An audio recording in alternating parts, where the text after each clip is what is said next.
This is a quick video for the Automotor M80 or the D20 pet door motor of how to get the drive axle or drive wheel out of your gear motor. So you'd probably still have your cords and stuff hanging out, and that's perfectly fine. You don't have to disassemble those, but basically all you do is forcing some force against this side, and the thing should pop out this way. So I'm just going to do it with one hand here. Just push downward on it, and so you heard it pop. It just pushed that flush right there. So now from this point on, you could just pull it straight out, and it's out. And then you can do a replacement. Just with the new replacement, you just put it in on this side, and you just force it in by hand.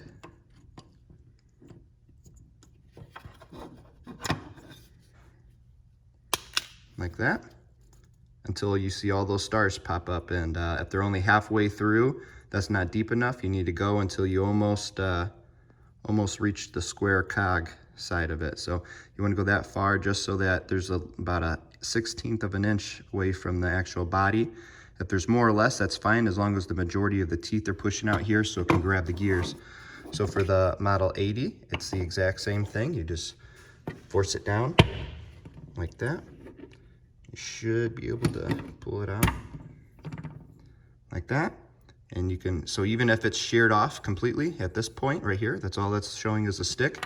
Same thing, you push it down and that square cog will pop out.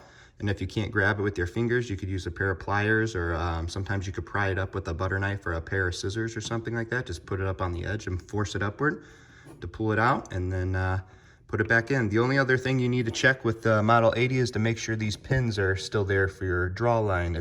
You don't have to do that with the pet door motor, but you do with the Model 80 here. So if one of these pegs are broke off, you'll need a new body piece right here too as well. So, but that's all you do. Just push the replacement back in, and you're good to go.